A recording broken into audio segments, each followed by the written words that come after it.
From the national budget battle to local elections, Congressman John Sullivan talks about today's hot-button issues in Washington. In tonight's To The Point, 2 News anchor Russ McCaskey sits down with the congressman to discuss how he sees it all playing out. We're in Cushing with Congressman John Sullivan. Thanks for spending some time with us today. Thank you, Russ. Let's talk a little bit about some of the things going on in Washington. I guess first off, let's talk about Dan Boren, the lone Democrat in the congressional delegation, saying he's not going to run for re-election. Did that surprise you? It surprised me a little bit, yes. I like Dan a lot. He's a good friend of mine. I'm going to miss him. He's worked with me very well on a lot of issues, especially energy policy. He's a great member of Congress. He's going to be missed. And he was a big part of our delegation, and he did a lot of good things. And I wish him well, and I want to continue being friends with him. Yeah. Do you think that that is a seat now that could possibly go to a Republican, or is that going to be kind of up in the air? Well, it's going to be kind of up in the air, but I think it could go to a Republican. I think it's going to be kind of that Coburn type Republican that runs in that district could win it. But it could be a pickup for the Republicans, yes. All right. Let's talk a little bit about some of the things that you're working on. Obviously, you're big into the Energy Committee and so forth. I help head that up. And you have a natural gas bill. And so far, it's been kind of bumping along, but you're also receiving a little bit of criticism from time to time. So let's talk about where that stands now. Well, it's going very well. We have over 180 co-sponsors, bipartisan co-sponsors of the measure. It's the only bill that could pass the House, Senate, and be signed by the President. And the special interest groups are concerned right now because it could pass. They're scared, so they are coming out of the woodwork. We do have some opposition, but that's going to be okay. We counted on that. Yeah, and the crux of the bill is that it tries to get most of the major trucking fleets into natural gas instead of running on crude oil and on gasoline. Right, heavy-duty trucks, heavy-duty, light-duty trucks, fleet vehicles running on natural gas. We consume about 20 million barrels of oil a day, and 69% of that's refined into transportation fuel. So if we can get our heavy-duty trucks running on this, it'll go a long way in reducing our dependence on foreign oil. We spend over $1 billion a day buying foreign oil.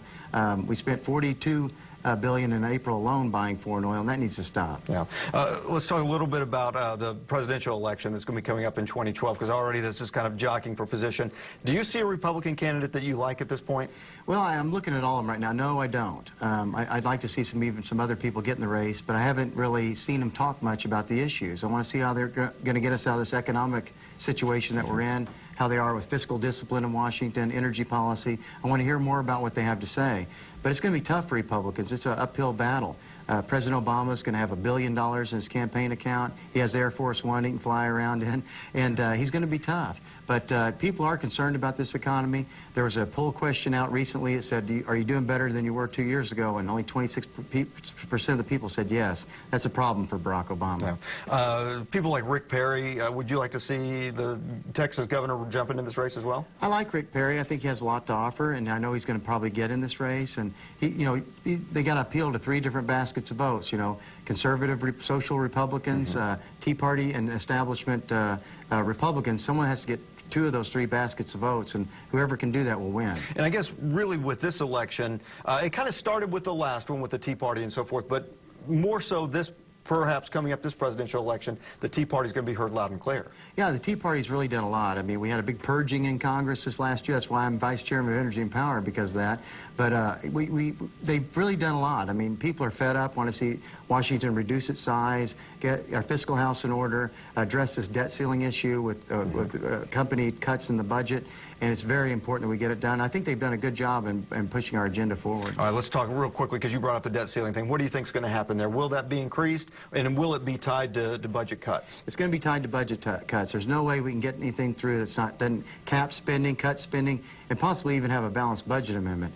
I found out yesterday that we are going to have a vote on the balanced budget amendment at the end of July in Congress. That's very important because the state of Oklahoma operates on a balanced budget. You do too, and small businesses, families do, and Washington D.C. does too. And so you think that that's something that's definitely going to happen? It's definitely. We will have a vote on the balanced budget amendment by the end of July. All right. We'll see how it turns out. Thank you, sir. Sullivan, thank you. Congressman John Sullivan with Russ McCaskey tonight. Tracking teen drivers